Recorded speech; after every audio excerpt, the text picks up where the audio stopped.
મિત્રો, વાર્તાની અંદર આવતા નામ, પાત્ર અને ઘટના કાલ્પનિક છે. તેનો કોઈ પણ વ્યક્તિ સાથે સંબંધ નથી. આ વાર્તા ફક્ત ને ફક્ત મનોરંજન માટે બનાવવામાં આવી છે. તો વાર્તાની શરૂઆત કરીએ. હું રાજકોટની અંદર રહું છું અને મારું નામ ભાવેશ છે. હું કોલેજના પહેલા વર્ષમાં છું અને આ વાર્તા મારા કાકી ઉપર આધારિત છે. મારા કાકી ખૂબ જ સુંદર છે અને તેની ઉંમર 32 વર્ષની છે અને તેની તંદુરસ્તીનો કોઈ જવાબ નથી. તે ગામડે રહે છે અને મારા કાકા જામનગર બંદર ઉપર કામ કરે છે. મારા કાકીને 3 બાળકો છે. થોડા દિવસ પહેલાં પરીક્ષા પૂરી થયા પછી હું મારા કાકીના ઘરે ગયો. હું લગભગ બપોરે 2-3 વાગ્યે તેમના ઘરે પહોંચી ગયો.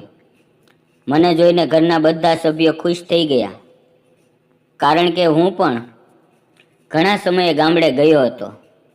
આખો દિવસ હું ગામમાં અને ખેતરમાં ફરતો રહ્યો અને સાંજે જમવાના વખતે ઘરે ગયો. જમીને અમે મારા લેપટોપ ઉપર દિલવાલે દુલ્હનિયા લે જાયેંગે મૂવી જોવા લાગ્યા. મેં કાકીને કહ્યું કે કાકી, મારા બંને પગ ખૂબ જ દુખે છે. તમે મારા પગની માલિશ કરી આપો. કાકીએ મને તેલની માલિશ કરી આપી. મેં કાકીને કહ્યું કે લાવો હું પણ તમને તેલની માલિશ કરી આપું. તો કાકીએ કહ્યું કે માલિશ કરવાથી શું ફરક પડશે? મેં કહ્યું કે તમારો આખો દિવસનો થાક દૂર થઈ જશે. અને હું તેને માલિશ કરવા લાગ્યો. માલિશ કરતાં કરતાં મારું નાનું આંતરડું કાકીને અડવા લાગ્યું. તો કાકીએ તેને પકડી લીધું અને કહ્યું, આને સંભાળીને રાખો, નહીતર હું એમને તોડી નાખીશ. પછી હું માલિશ કરીને સૂઈ ગયો. સવારે જ્યારે જાગીને હું નાહવા માટે બાથરૂમમાં ગયો ત્યારે મારા કાકી બાથરૂમમાં નાહી રહ્યા હતા. મારા કાકી મને કહેવા લાગ્યા કે આવને જરા, મને મારી પીઠ ઉપર સાબુ લગાડી આવ. તો મેં કહ્યું હા. હું જ્યારે અંદર ગયો અને ત્યાંનો નજારો જોઈને મને લાગ્યું કે હું ઇન્દ્રલોકમાં પહોંચી ગયો છું. હું તેમની પીઠ ઉપર સાબુ લગાડવા લાગ્યો. સાબુ લગાડતા લગાડતા મારાથી કંઈક ભૂલ થઈ ગઈ એટલે કાકી ખીજાવા લાગ્યા અને હું પણ ગુસ્સામાં ઊભો થઈને ત્યાંથી જવા લાગ્યો. તો મારી લુંગી નીચે પડી ગઈ.